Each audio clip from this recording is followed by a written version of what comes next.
Hello and welcome everybody to the Backcast, the just chat show part of the Backlog, where we talk about what we've been playing and give you some footage of things that we may or may not have been playing recently. I am Dan. And I am Joe. Hey Joe, how's it going? I'm doing good. All right, let's get right into it. What have you been playing? I have been playing, well, I did play, I should say, momentarily. Yeah. The Dragon Ball FighterZ FighterZ Z, so fighters. Fighters. I've heard it both ways. Whatever. Fighters and FighterZ. The new DBZ game. Yeah, from the Guilty Gear guys. Which I was content to watch you play.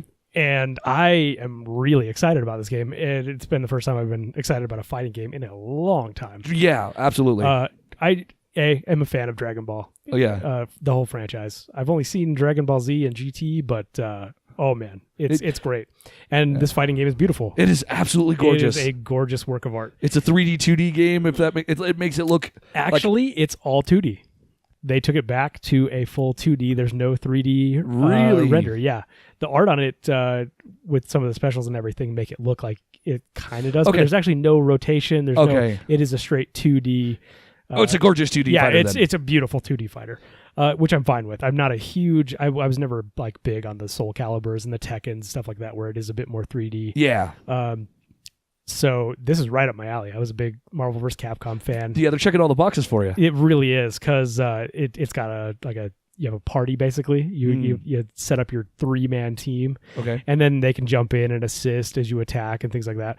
And then you can swap out as their health gets low. Right. Okay. Attack and tag style. Kinda. I mean, it's Marvel vs. Capcom. Marvel vs. Capcom. Yeah, Marvel vs. Capcom. I don't really have a whole lot of background for that. For the fighting game stuff? Well, for Marvel vs. Capcom. I have played some Tekken because Tekken you can mash it out. Marvel vs. Capcom is like famous for the whole like team setup and assisting and things like that. It's because they've got each of your allies has a different, like, kind of when they jump into assist, they have a different attack. So sometimes they'll just be like a big, like a Kamehameha. In the case of Dragon Ball, they'll just shoot it straight across the screen, or they'll shoot it at a diagonal. I'm going to weeb out here a little bit. Ooh, I mean, please do. So they also have, it depends on the combination of characters. So if you get a finisher and you have all three, Goku and his 2 kids, in there with like the various Gohans. I think. And Goten. Again, Goten. Is Goten in the game? Gotenks is in the game, so yes, I think so. Okay, I think there is like a roster currently of like 20 characters, something like that. So it's got everybody. Well, what it is like one of them will start the Kamehameha, and the other 2 will jump in, so you have a 3-person family Kamehameha. That's pretty awesome. That's also with. Well, I mean, that's part of the supers as well. You can actually just call them in during the super. Maybe that's what it was. So you can do that, and I only did it with 2 different characters at a time, I think. Right. Okay. Well, but yeah, I've seen video of the context. All 3. There's also context specific. Like I know with 18, if you super with 17 or Krillin in your party, there's a special one that they do. Well, she actually has one that she pulls him in regardless. She'll pull 17 in regardless. Oh, is that? Yeah. But if Krillin's in your party, he jumps in instead. Maybe because they get married later on. And you can control that. Actually, you can call in which one you want to assist you with the super. But I think it's a special combo that works that way. Anyway, it's possible. Yeah, I know one of her big blasts. Yeah, it's the one where one of them's upside down and one's not. Yeah, it looks super cool. From the show, I guess is what it is. Oh, probably, almost certainly. In fact, yeah, because they do add that extra android in this one, Android 21. Yeah, who looks super cool. Yeah, and I actually hadn't seen her until I was watching a video on it. And have they showed her movesets then? No. They've just shown some of the story bits, I think, with her in it. So you haven't seen her fight at all, but she looks super cool, and I'm really excited. Okay, lots of cool colored costumes, all the works.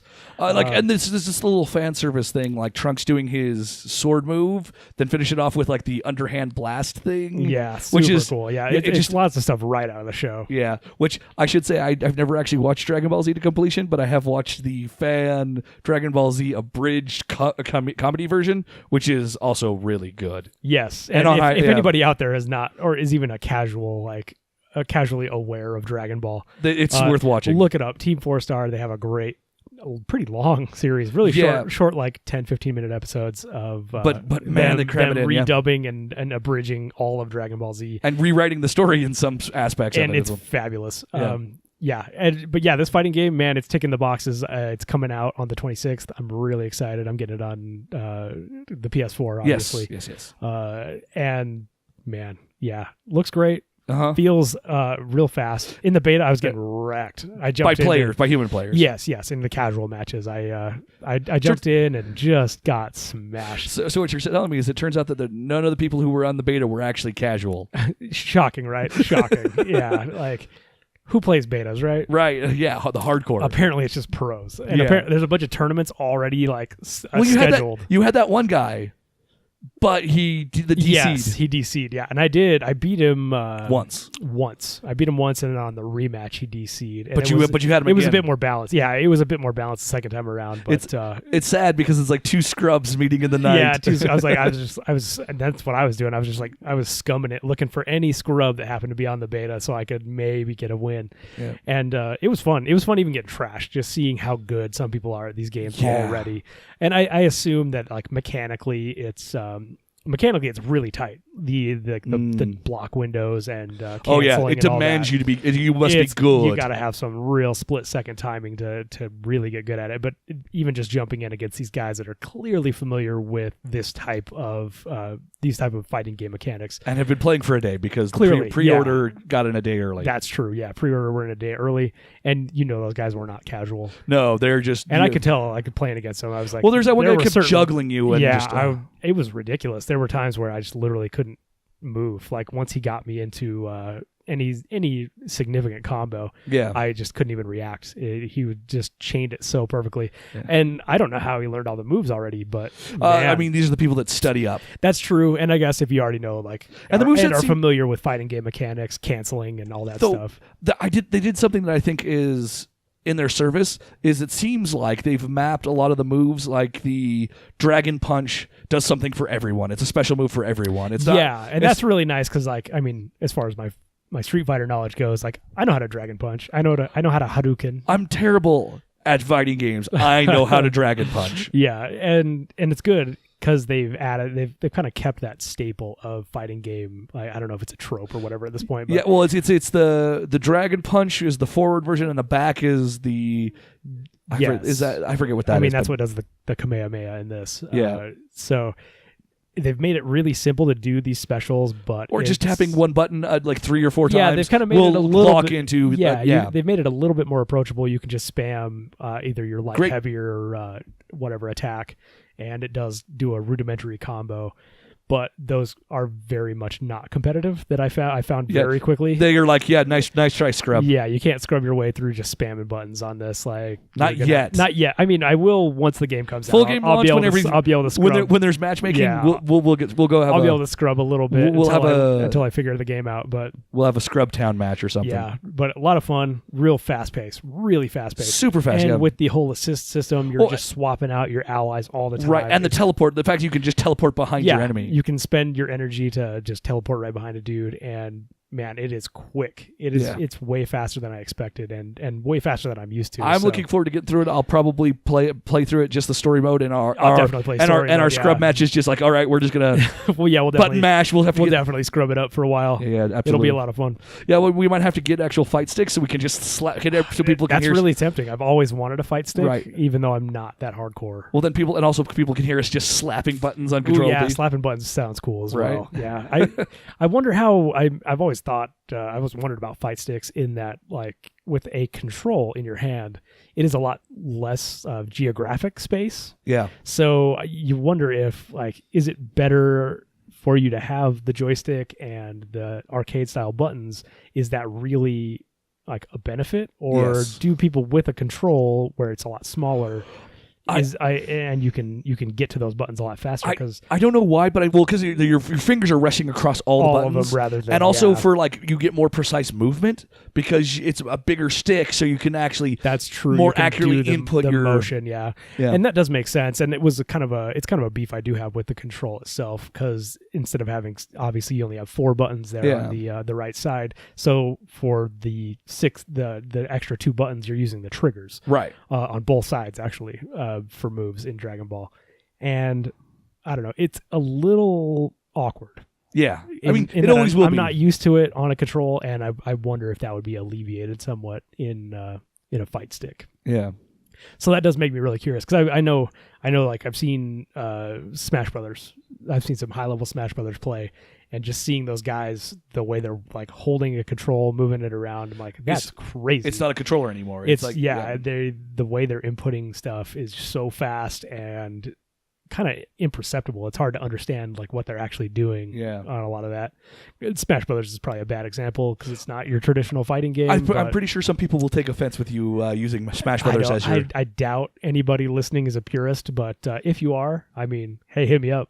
I'd be curious for sure. The reasoning behind that. Because I enjoy both. I think Smash Brothers is. I think those guys are as crazy as any of these other like. Oh, they're definitely as crazy. But there was a weird time where it was like kind of almost looked down upon, and yeah, they're like it's like the kid brother of fighting games, right, where they're getting kind of just like smacked around by the old timers, right? And also the whole percentage based thing. Street Fighter's the best game ever. It's not a set life; it's a percentage, and then you might get knocked out at a point. And I'm sure, I'm sure it's cool. And I mean, I enjoyed a lot of Smash. I played a lot of Smash Brothers myself. I never got super good at it, but always enjoyed it. But I've always had a special place in my heart for these classic 2D style fighters. Right. And there's something cool about the way they've adapted the ridiculousness of the scale of Dragon Ball. I saw a cutscene move where you finished with a Kamehameha that zooms out and you see it going across the planet Earth. Yes. It is. You could see it from space. Yes. And the space one's great. It zooms out, you see the entire Earth and this giant blue beam. Blue beam just shooting off out of orbit. Yeah, it's so good.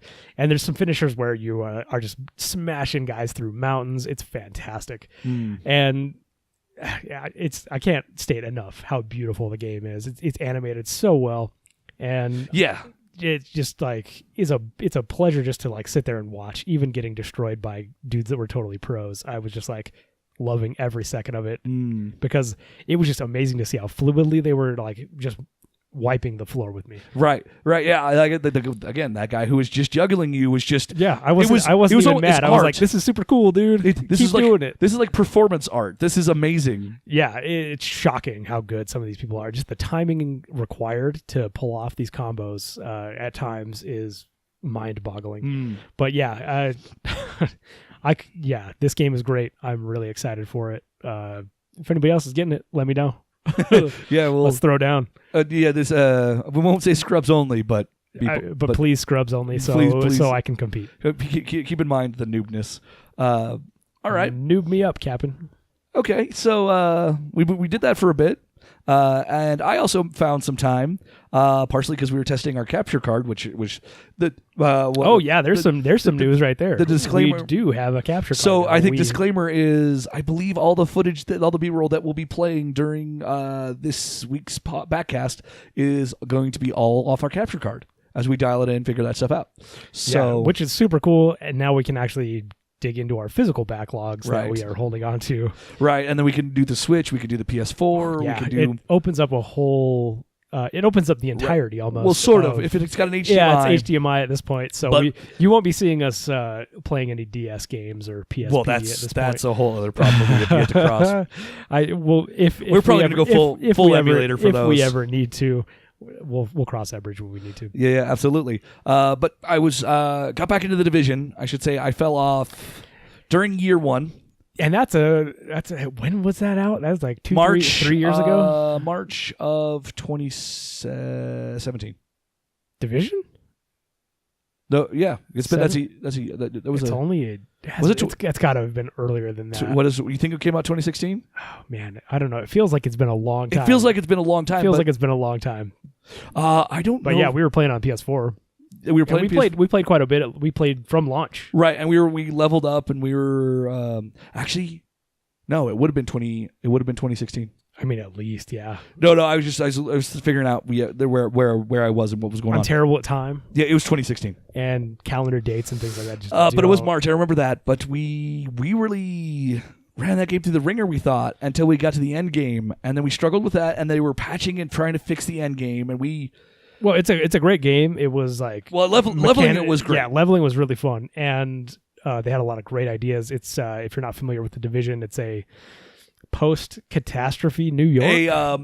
Post-terrorist. Black Friday. A genetically engineered disease hits New York, and it gets to the point where basically New York is quarantined. You don't have any idea of what's going on with the outside world, but you are a secret government agent who is activated in the event of such a disaster, and you're supposed to basically try and put it all back together. Yeah, you're part of the division. The division.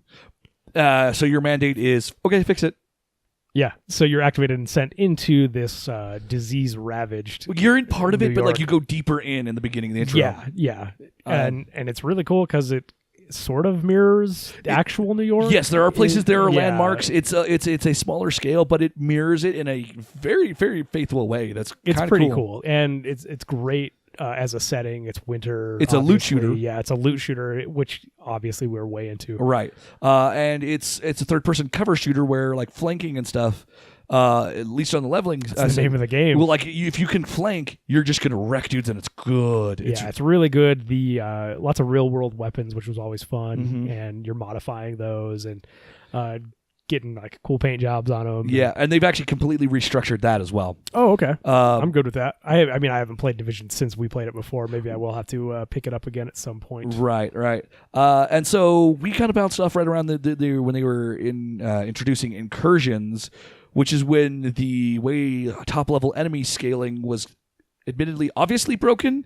Yeah, very obviously broken. And that's then kind of what shotgunner, that's kind of what killed it for us. Yeah, and a shotgunner at 50 yards will one-shot you. Yeah, sniping you from just like a mile away. Hit you. It was And ridiculous. so all the strats for all of the encounters became, okay, hide in this corner, stack these healing things, do this, use this kind of ammo because it'll stun them, and it... A lot of times it felt like you were just kind of like res scumming. Mm-hmm. Like it's just like, hey, I need to get the res so we can kill one more dude to keep moving forward. Because it was just that ridiculously difficult. You were the weakest in that game the moment you hit max level, which is really weird. Yeah. Granted, there were some changes right before launch where they kind of redesigned some stuff. And we're not able to fully test everything. Obviously, they did change the end game considerably, didn't they? Now, absolutely. Oh yeah, I mean, even then, even right before launch, they changed end game. They were trying to rework it, but right as I fell off, they were putting out expansions that weren't all that interesting, but were cool in theory, but just never grabbed me. Not quite there. The other thing was the Dark Zone. It's a better loot shooter than Destiny. Yes, absolutely. In that it kind of takes a page out of Diablo book where it's giving you just tons of loot. Well, and we should mention the Dark Zone. The Dark Zone was what sold us. It definitely sold us, especially during the beta when we played the Dark Zone stuff. We're like, oh wow, this has a lot of potential. Basically, the idea of you're in a even more diseased part of the city. Yeah, it's like just let it go. Whatever. It's kind of like Ground Zero. It's a quarantine zone. Yeah, you can't even go in without a gas mask kind of thing. And you're picking up the loot that drops there. You don't get until you get to an extraction point. Call in a helicopter. Wait 90 seconds.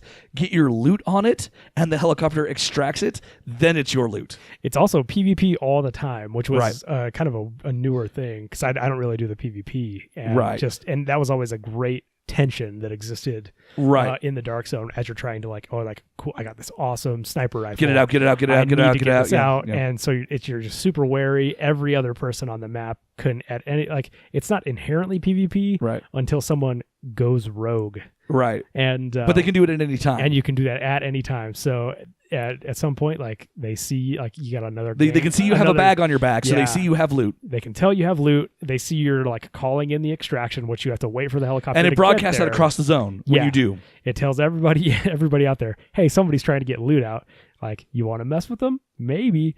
And if at any point they can come up on you, they can just start shooting. They're totally non. Right when I fell off, they actually also added the mechanic of cutting the rope, which is fantastic. You can cut the rope on the gear, that's kind of fantastic, and it drops. It takes forever, so you basically have to have everybody dead before you do it. Before you can cut the rope, but then you have all their loot. That's a crazy way to do that.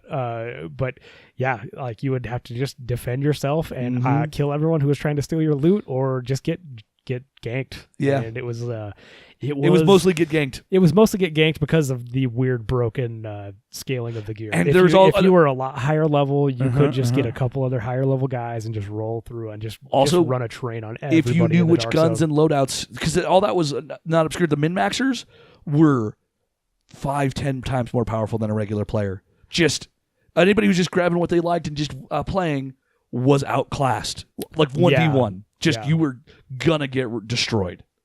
So yeah, which was another reason that we all fell off. But and they've kind of tried to rework that. And the thing is, I just wanted a PvE Dark Zone. I just liked the Dark Zone experience. Didn't care for the other players. It's not all PvP because there are NPCs there, and you're clearing landmarks to get loot and gear. And the farther north you go, the harder the enemies get. So there are like more and more difficult parts of the Dark Zone. And more of them. Yeah. Hence, the people that were able to go farther north in the Dark Zone were getting way better gear and farming up the currencies and stuff a lot more easily. Yep. So you had to be pretty hardcore and on the cutting edge to really be able to get a lot out of that. Yeah.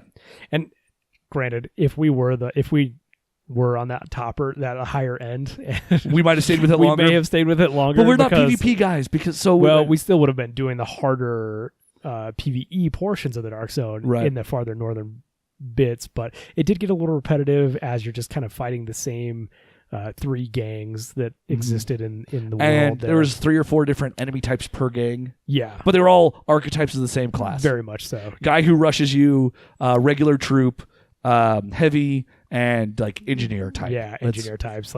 But those guys were cool because you could shoot their turrets, their backpacks and stuff. Oh yeah, the bosses. Yeah. Well, I mean, just any of the flamethrower guys that had the tanks on their back. Flamethrower guys. You could shoot the tank on their back, and I love when you can do that. Yeah. It starts to go into fire. And they start freaking out. They start freaking out, trying to yank it off, and then they explode and do a bunch of AOE damage, which is always a pleasure. Yeah. Always a pleasure to mess with a guy's gear. Yeah, and that's still in there. I mean, there's a lot of the heavy guys you could shoot their bags. There's grenade guys shoot their bags. Right, yeah. The guys are carrying a ton of ammo and stuff. Their ammo bags. You could ignite their ammo. Yeah, that was great. That was one of those mechanics. I missed the division. But okay, well then let's get into what has changed, and let me see if I can sell you on this. So there's a cosmetic portion. It should be mentioned. They're puff jackets. Yes, and that was one of my favorite parts. There's a whole bunch of cosmetic gear. And the way you can change that, there's all kinds of drops that weren't loot drops, so you can look however you wanted, and then you had gear that went over that. They've since added a shader for your backpack. All backpacks have a shader slot. I already had that awesome pre-order backpack. So. Right, but you can shade it. No, it's the same shape. Oh, it's the same look, but it's a different shaders. Color. Oh, okay. And also shaders are now they don't take up space in your inventory. That's good. You have a bunch of challenges that as you do, you unlock cosmetic stuff and patches that your character can have, and they turn up a lot of dress up stuff. You're speaking my language. They have added loot boxes, but they're fairly inoffensive in that parts of keys drop all the time. Purely cosmetic? It's not pay to win, right? No, purely cosmetic. Purely cosmetic. Then I'm totally on board. I'm fine with loot boxes are great. And what they've added is they've added a new zone where all 3 gangs are working together, so you get random mixes of the various gang types. I don't know how that I care for that, but it kind of sucks, and they do kind of send it. It's ruining my RP. They do kind of drop. Well, they have lore reasons on it, and they've added new PV. Well, basically, they're like, "Oh, we're getting our butts kicked. We need to work together, or we're all done." And see, what else have they done? Anyway, this area it's always popping off in that area, and there's constantly objectives. Every time you complete an objective, you get a new objective. So you can just kind of run it for gear, and they've added world tiers. So you can set the difficulty of the world. 1, 2, 3, or 5, 4, or 5. It's like the torments in Diablo. Like the torments in Diablo. Okay. And so better gear drops off of better torments, which the division is. I'm glad that these loot games are getting it. They're getting closer to Diablo. Yes. As we're seeing more and more of it. Absolutely. The problem is the game tends to spawn people behind you, which is frustrating. If you have a couple other people, it's probably not bad. But they've realized that game was like Destiny. It's always better with more people. Yeah, true. It was always hard to solo in Division. It was not as fun. Right, and they've kind of made it more soloable, but it's not. But it's But the way I'm just trying to think of how they've changed all these things. But it is now immensely soloable. It's just when you get into difficult stuff, you're going to have your butt handed to you if you're not on point. I mean, which is fair. Yeah. Sometimes it feels a little cheap in how it does it, but for the most part, it feels fun. You're being challenged. Like I said, when you guys aren't spawning behind you, it's exciting moment to moment. It's pretty intense. You're running through the streets of New York, running and I can't talk. You're running through the streets of New York, running and gunning, and it's just a ton of fun. Can I still close car doors? You can still close car doors. Yes. As you earn XP and do the daily challenges, it unlocks a cache in your inventory, which you then open that has gear. There's basically gear boxes that you get really frequently if you're on the top level, because it's always 400,000 XP. That never changes. It's not exponential. The Phoenix credits rain on you now, though things are more expensive. Yeah, and I expected they would change that balance at some point, because the Phoenix credits were just like... Right. It's like any premium... It wasn't really premium currency, but... wasn't it when it launched? Was Phoenix credits per? It was not a premium currency, but it Okay. capped way too fast, and was Phoenix credits was not well thought out. It was not great. It behaved like a free to play style. It absolutely did, and they might have been looking at it that way, but other things went wrong with that game before they hit that point, which is disappointing. It should mention that Division, unlike Destiny, actually has Diablo style set bonuses that completely change your playstyle. Which is great. I wish more things would do that. And they've actually got a couple of different variants for however you like your build to be. The set I was using, it was Lone Star, which is every time you swap weapons, the weapon you just put away is automatically reloaded, just instantly. And also, it buffs your shotgun and LMG damage. My Sparrow does that in Destiny. Yeah, no. But you can do it in combat. You're like, okay, just pop it back up, which is faster than reloading. Yeah, switching through. They've changed up the mods a little bit. They've changed a number of things the way set bonuses work. There's a couple of marksmanship sets.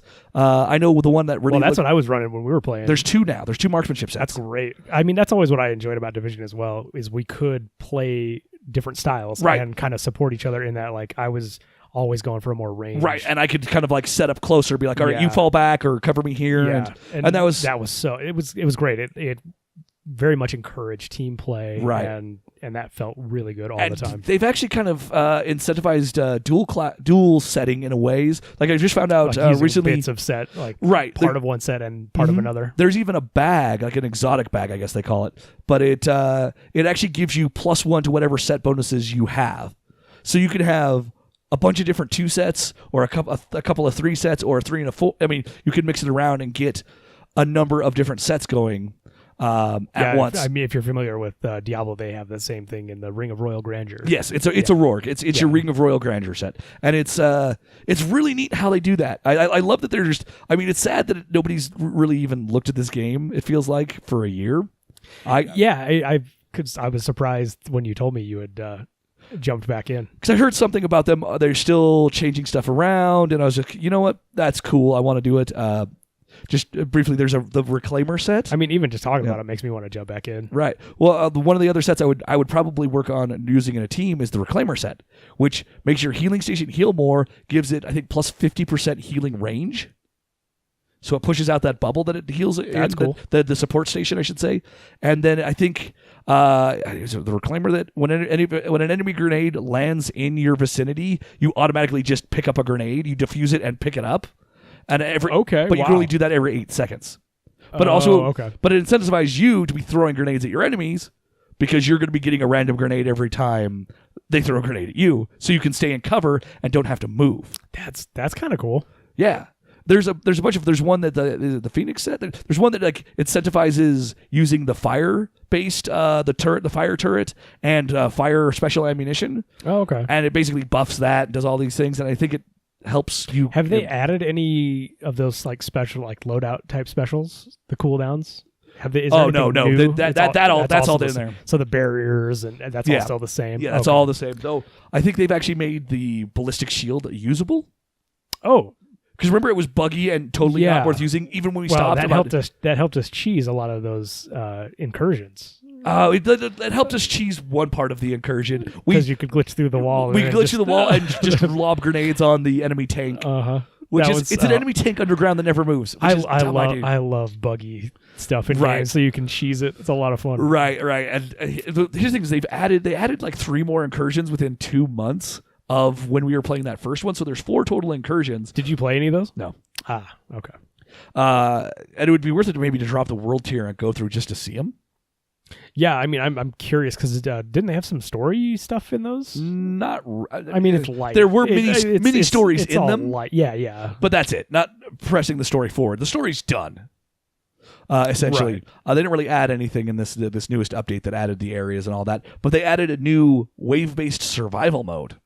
Okay, people like horde modes. Right, and there's also I personally don't really care for them that much, but but it's the Division. The gameplay is pretty much the same anyway. I mean, it's a cover-based shooter. I don't know that they could go too long without making a horde mode. And the way the loot drops, it doesn't really matter because you can just run normal. You could run around the world killing dudes, and you still have just as much chance to get the gear that you want to get from that.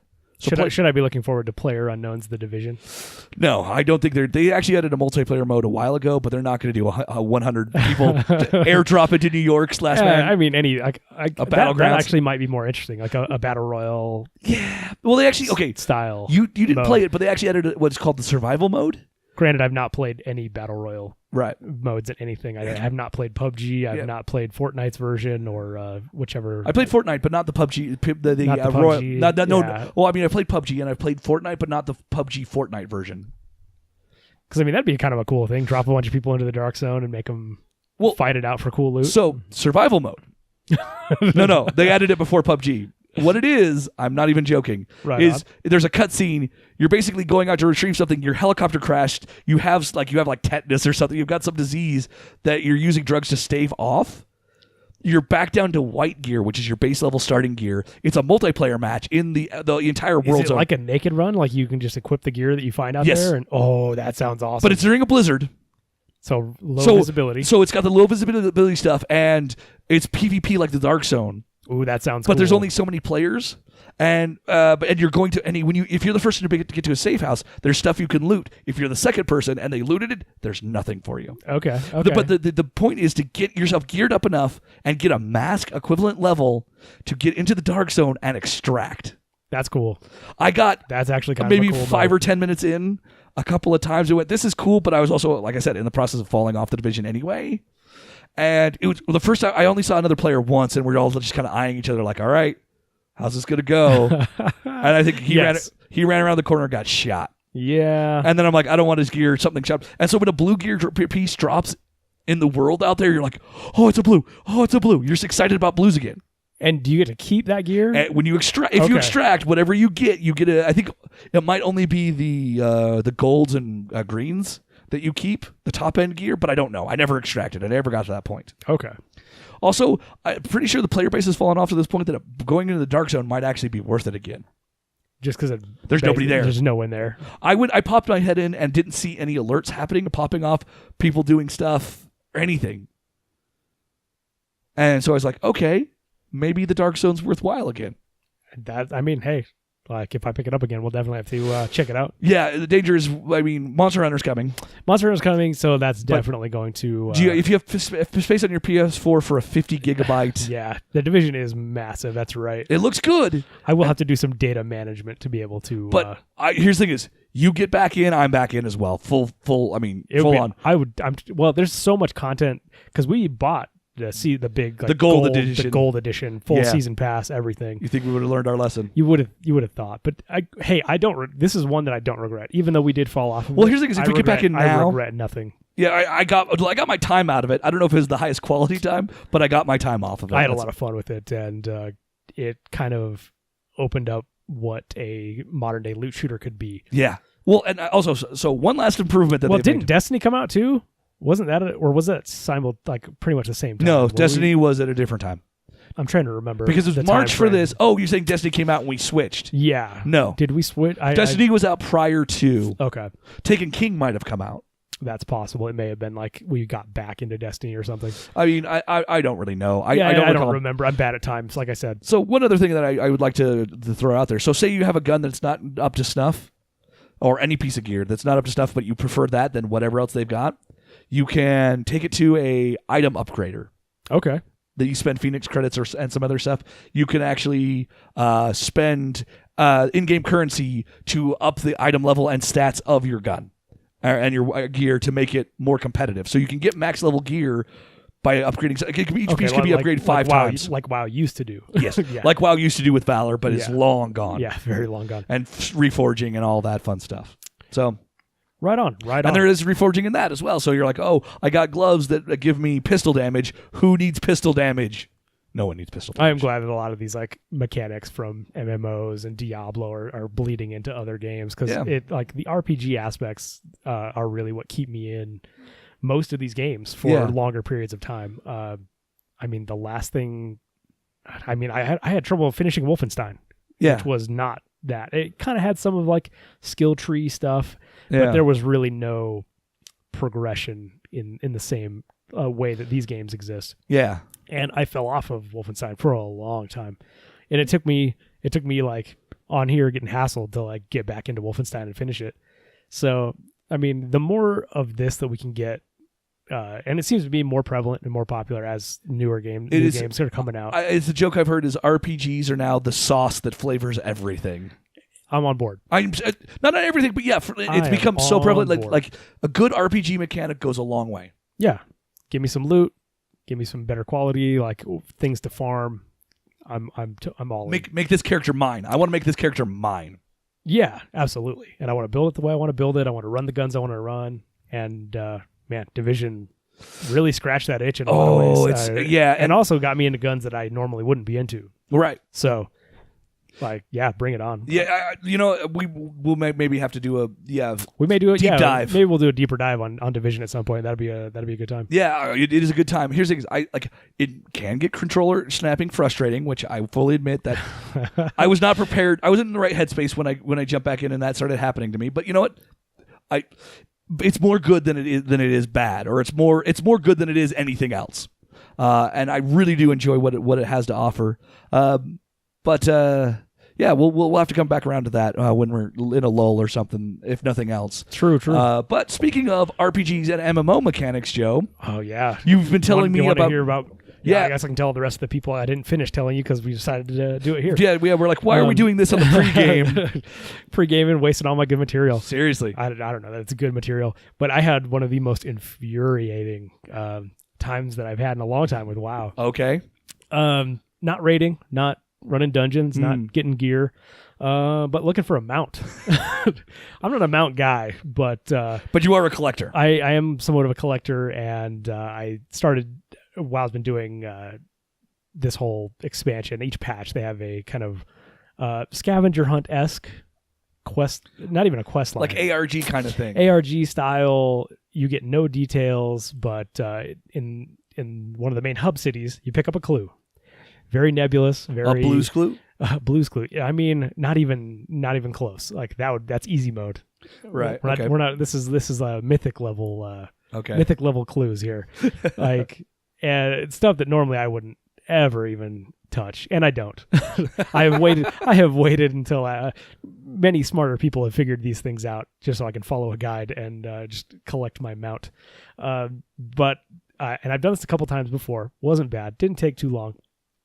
This one being near, like, we're kind of end of expansion, and this latest one has been the longest and most intense, I guess, one yet. Okay.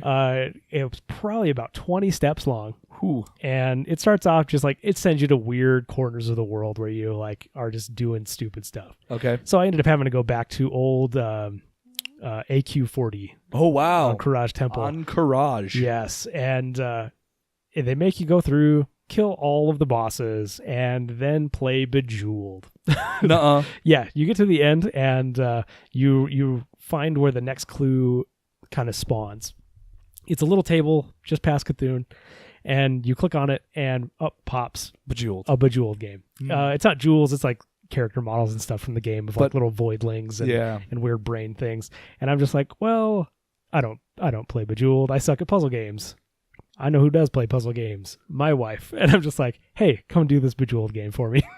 So and she was into it. And she was into it. She's like, cool, I like Bejeweled. Nice. And so she goes, does it 20 minutes or so, and it goes, bam, I get the next clue.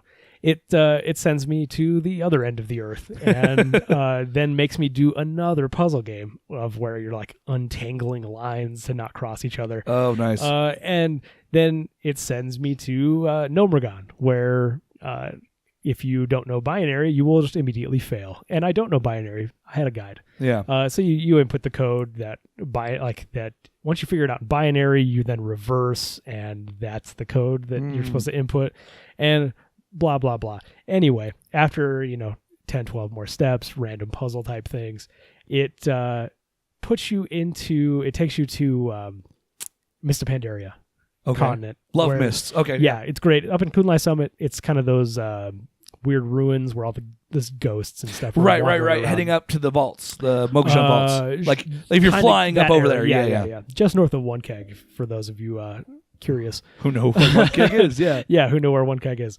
And they have you go in, and there's an urn sitting on a little table. Okay. And it's like, these are the ashes of this great emperor or whatever, blah, blah, blah. Yeah. Like, would you like to consume these ashes? Be aware that this will take you into a very difficult challenge.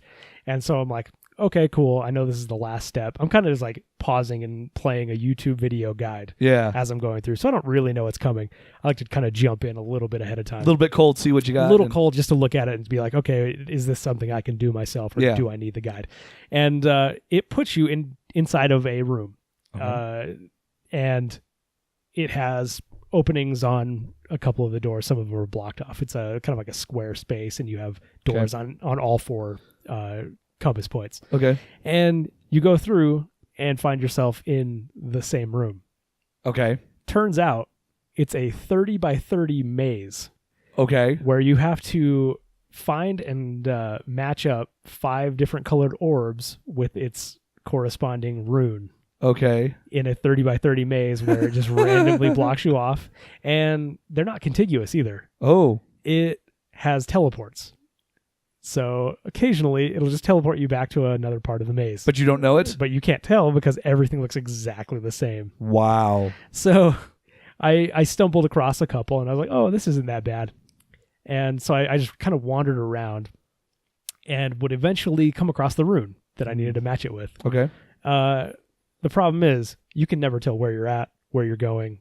It's the worst maze anyone could have ever devised. And I ended up spending about 4 hours just running around continuously. Continuous straight 4 hours running blindly. Getting enraged the farther in you get. Yeah, because each time I'd be like, cool, I found an orb. I just wander around for 20, 30 minutes. Oh, bam, I'd get lucky and I'd find the rune that it matched with. Yeah. So like, oh, this is no big deal. Of course, as you're narrowing down, you're making the spaces between finding runes and orbs exponentially longer. Okay. So it just was like, and finally though, I did just get lucky. I looked up. 4 hours later doesn't sound lucky, but I get what you're saying. No, yeah, I mean, because I was like, okay, because the guide I was following was like, there's not really a way to figure this out. It's kind of procedurally generated. It's different for everybody. Better. Yeah, it's different for everybody. So there's not like a map that you can look up. Right. So I did find some other guy's like video on YouTube. It was like an hour and a half long about a way to map your particular maze out. And that's where I found that it was a 30 by 30 and there were teleports. And I'm just like, oh, wow, I could be doing this all night. And he's like, okay, for this to work, you can't turn anything in, like you can't match anything up. And I was already in probably 3 colors at this point, 3 of the 5 I needed. And you're like, oh. He's like, what you need to do is like, imagine this, like pull up an Excel spreadsheet, like, as soon as you find something, you start mapping it from whichever like landmark you find first. Then you can write it down like, oh, this is where I picked up the blue orb, and this is where the green rune is, and this is where this teleport is, and it goes to here. And I'm just like, oh crap. He's like, if you didn't do this, like it will take you hours. Yeah. You could spend 8 or 9 hours. He said, the dude I was listening to, he's like, I've heard of people spending 10 hours just running through this maze trying to like accident their way across. Didn't take me that long. Good. Fortunately. Good. So I figured I was done for, but eventually I was like, you know what? I am not going to start over and map this out on a spreadsheet because I'm not that insane. Nope. Good for you. Yeah. But then I just got lucky and finally matched up the last color that I needed and got the mount. And it's a dumb horse. Really? It's a dumb horse. It's like a unicorn. It's like a dumb unicorn.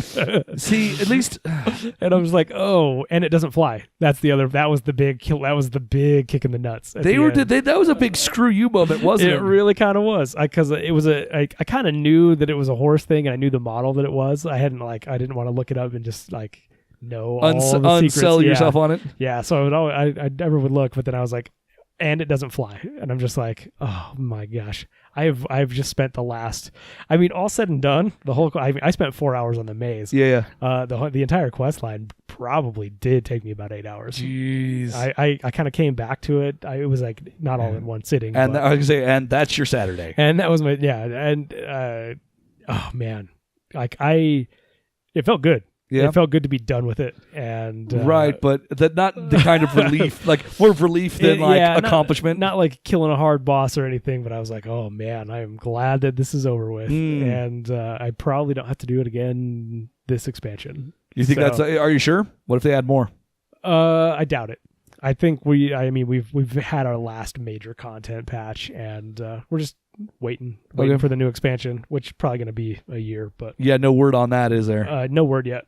People are theorizing like October, August of next year, or this year, I guess. Yeah. Well, now that we're in 2018. Yeah.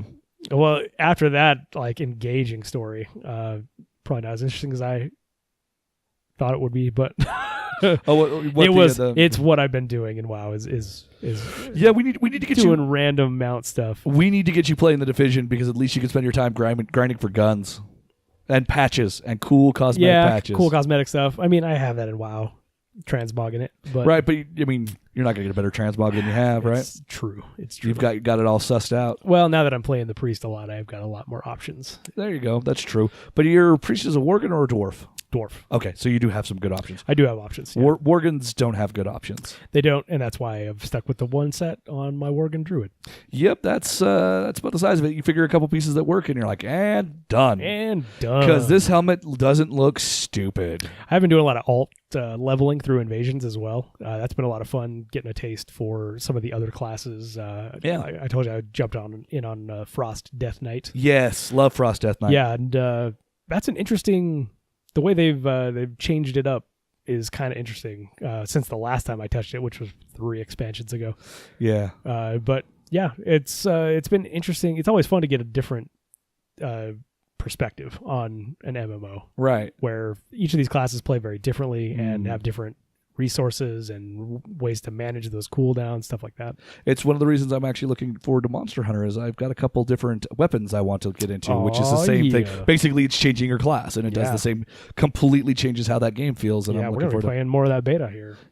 Probably as soon as we're done recording this, if we're honest. Imminently, yes. So I'm getting antsy, but we got to kill Nergigante. It's true. Love the monster names too. Toby Kadachi. Toby Kadachi. I don't know. Kieran doesn't sound great, but it's a giant lightning unicorn, so that's okay. That's kind of cool. Yeah. But we're getting ahead of ourselves, or sidetracking a little bit much. Getting tossed on the tangents. Yes. But before I was playing with the Division, I was, and we didn't have our capture card yet. I have continued my journey through Dark Souls 3. Oh, okay. So if you guys enjoyed our Dark Souls talk, here's a little follow-up. Not going to be quite the same, but yeah, I've not necessarily as esoteric. Yeah, I've gotten farther than I ever have in Dark Souls. I'm in the profaned capital now, and man, that game sometimes is just. How many hours in is that? I'm about 8. 8 hours in. Okay. Is where I'm at. But though, like I said, I'm doing the more adventurous push until I feel like I'm kind of at a wall. Then I go kind of grind a little bit, level up, and move forward. I did in the Dark Souls chat. I did mention the quest line of Henri of Astora. I have completed that, and man, it's a cool story. But basically, so you're into stuff you haven't played before? Yes, I am. Okay, cool. But you cannot save her. Okay. You either basically if you take like the Dark Lord ending, you can get her. So deviated from her quest, she goes completely hollow, but basically kind of is... So Henri of Astora is automatically the opposite gender of whatever character you roll. Oh. And you meet some characters that set you on a dark path and say, what is either a king or a queen without the opposite? That's what Henri, if you complete the quest, is. Basically, they become your hollow spouse. But they've completely forgotten their purpose. Hollow waifu? Hollow waifu, yeah. But I played it through where and her companion that you meet early on, Hector, he goes hollow just no matter what. And to complete her quest, you basically have to go and kill Hector as well. Oh, wow. But if you do, and you don't, and she will ask about him, and you're like, either you don't know or you lie to her, and there's a bunch of stuff because she'll get sidetracked and go and, she'll kind of lose focus. But she's trying to kill Aldrich, Saint Aldrich, the man-eater. And basically... Big Hall & Oates fan? Maybe a little bit. But when you find him, he's actually now the God Eater, in that he's consumed a god. Oh, okay. And is kind of started taking on that form. Right on. So it's a way of reskinning and changing the fight, but it's basically the fight of what's the Dark Moon guy from son of Lord Gwyn that was raised as a daughter, Gwendolyn. Is it Gwendolyn? No, Gwendolyn is giant. Anyway, doesn't matter. My Dark Souls lore knowledge has not necessarily increased. Anyway, since our Dark Souls there's some weird stuff that goes in Dark Souls. So you have your dude who was born under the sign of the moon, which is a feminine thing. So the king of the gods is like, well, we'll raise you as a girl now. Ooh, poor kid. Anyway, I guess he was an optional boss. They'd fit right in these days. Yeah, right. He doesn't have rainbow colored hair. But that's their choice. Yeah, that's their choice. Yeah. Are you assuming my hair color?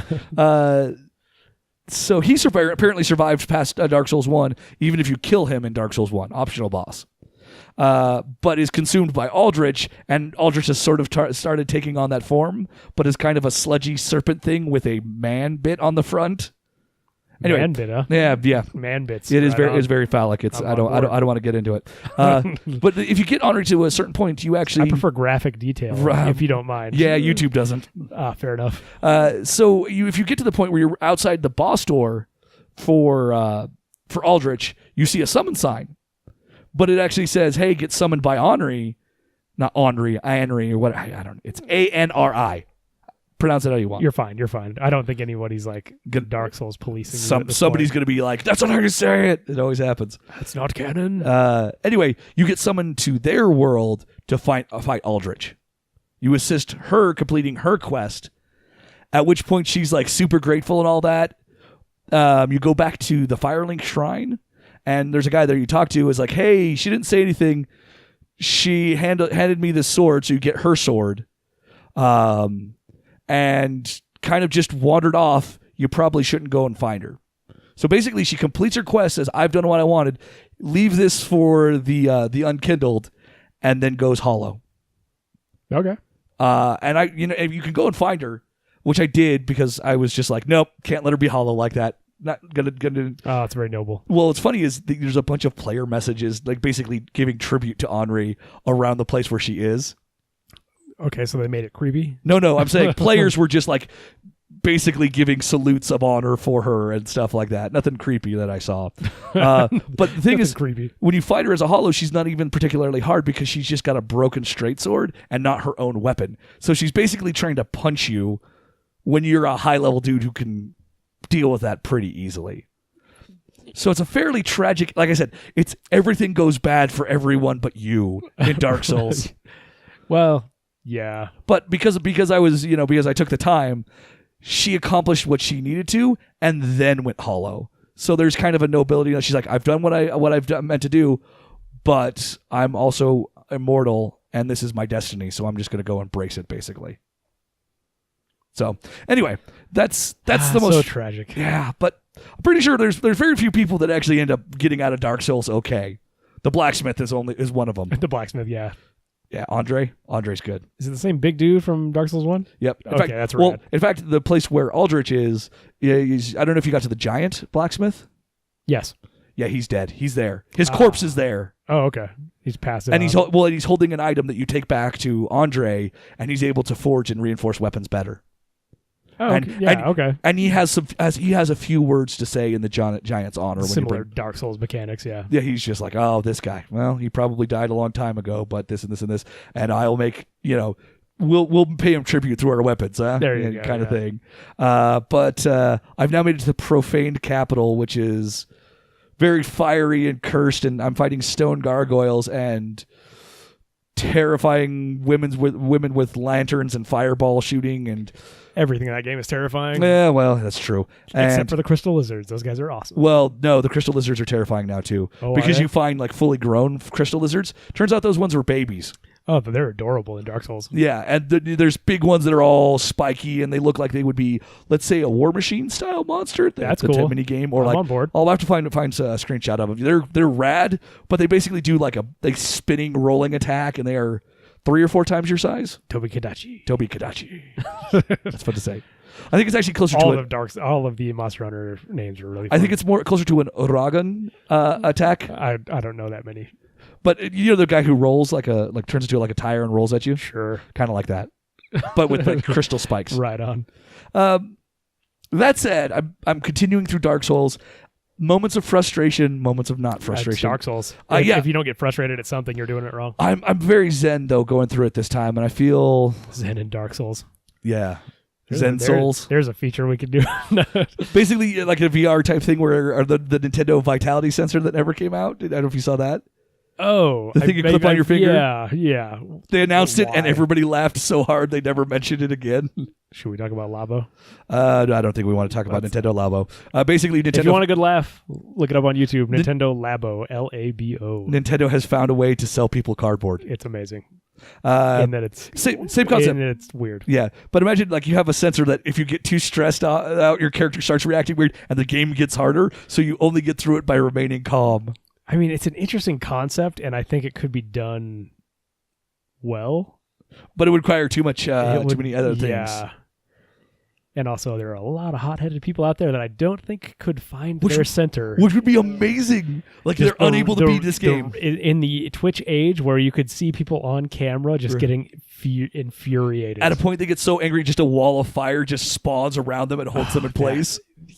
I could imagine some cool stuff coming out of something dumb like that. It becomes a literal prison, and it says, your anger is your prison. Like, it just says that on the screen. Yes. I kind of want that now. Right? I kind of want that now. Yeah, that would be... I don't know how to feel about that. I feel like it would be great. But I think that's pretty much everything we've been playing, with the exception of the Monster Hunter Beta that has just gone live at the time of the time of recording, or it's been live all day, and I've been at work because I guess I'm responsible like that. But that's going live. They've added another monster, Nergigante, which is an elder dragon, which is significant apparently. I mean, it's an elder dragon. Yeah, they're like the end bosses of this game. So we've got that going on, and we'll see if we can capture some footage of that. Yeah, I'm pretty sure we'll capture some footage. I don't know if we're going to kill him, but just of that monster. Well, most people probably won't care, but I saw something. Somebody has already posted a sub 2-minute speed run on him. That's insane. Yeah, that's insane. Like how? I don't know. They had to have cheesed it. I mean, sure. I mean, there was already that Anjanath cheese last time. What was the Anjanath cheese? I thought you did it to solo Anjanath. What cheese? I don't know. You said you could get him to some point and he wouldn't move or something. You just sit and wail on him. No, that was not me. I don't wail on him. I'm a heavy bow gunner. Whatever. I mean, wail on him in the sense that you just sat and did a bunch of damage while I did in one spot. Oh, I got him into a trap. There's an environment that is a trap that is supposed to be maybe there. That I don't know. That did it, but no. I don't know if these guys are doing it. I think they might have pulled him to Rathion. Oh, that's true. Not Rathion. Rathalos. Rathion is actually Raytheon is a military contract. Raytheon is a military contractor. Yes. Rathalos is the male, and then Rathion is the female counterpart. Sure. No, that's the thing. So one is more poisonous than the other. One flies. Rathalos flies. Rathion is more ground-based but can fly. Don't push your gender stereotypes on me. No, it's Japan. Japan is pushing the gender stereotypes. So, But yeah, that game Yeah. we're on the cusp of that game coming out as well. Mhm. The full one. Speaking of needing to enhance my zen and find my calm, Seriously. yeah, these guys I've driven many people. They're like, okay, no, seriously, Like, dude, just settle down. It's coming out in a week. and my response is, but that's not. Oh, that's too close. That's not close enough. It's too close and not close enough. Yeah, and I mean, I'm still of the same mind. It's like, I don't know how much I can get out of a beta at this point. I may jump in a little bit, play with some of the stuff. Obviously, we're going to try the Nergigante Right. hunt. Play around with some weapons, see if how they Yeah, feel. try a couple different weapons as well. I kind of stuck to the bug glaive You last time. will also like to hear. I've heard some people saying that mounting Nergigante is the key. Ooh, I do enjoy that. Yes, you do. Yeah, flying around in the air, jumping on the backs of these monsters and stabbing the crap out of them. I'll just be happy to have somebody tanking the thing, so I can just be shooting it in the face. That's why we enlist another friend. Yep. I mean that too. Yeah. But I think that is going to be it for us here. Look forward to more capture card content, I guess. Yeah. Unfortunately, it's going to be Monster Hunter. Yeah, you're going to be sorry if you're getting sick of Monster Hunter talk, but hey, at least you'll be able to see what we're doing in Right. Monster Hunter. It won't be all Monster Hunter talk, but it'll take up a good chunk of our time. Yeah, My time. I would expect it next Backcast will probably be. That's probably going to be the big probably one. going to be a big chunk of it. Maybe the one after. It depends on how long it takes to get through the story. I have heard them thinking it's going to take somewhere like a couple of dozen of hours. Ooh, okay, that's pretty decent. Right, but since it's so loot and leveling and gear focused, that sounds great. Yeah, it's probably just like time investment. Well, but no, that sounds great to me. I mean, that sounds. Oh yeah, it absolutely does. Yeah. I'm definitely not trying to sound negative by any means. That's exactly what we're looking for out of this. So. Yeah, we're looking for a kind of a loot game, but the monsters Yeah. are the loot. Well, and I like it that it's mostly like you have to hunt these monsters over and over to get that loot, to get the gear set, and to get the cool gear set, and to get the that you drop like. from the monster to Yeah. make the gear set. So it's cool that it's a farm game, Right, Like- but also the fact that at a certain point it has tiers. So you're like, maybe I would love to see Great Jagras because he's kind of a punk in the beta stuff we played, but see him being like one of the hardest top level monsters Yeah. would be a hilarious. Well, I don't know if it'll ever be top level. But you know what I mean? Because when you go to high tier or whatever they put in after, yeah, they they get have more the aggressive, ranking different system. attacks, and like see him be like an actual challenge because he is kind of a joke how quick you see people. Well, I mean, and our experience is only beta, so who Right. knows how it's all going to scale once the full live game is in our hot little hands. oh, and my hands are already getting all hot. sweaty. I can't even hold on to the control anymore. Yeah, it's disgusting. I just have towels, just robes and towels. Anyhow, thank you so much, everybody, for sticking with us through all this. We will be having more content. We're kind of like the 1 or 2 videos a week kind of schedule. So while we're figuring stuff out, things are still a changing, and we've got some stuff in the can for you, and we will be back in about a week with another Backcast for certain. Thank you guys, and have a good one. Don't forget to bring a towel.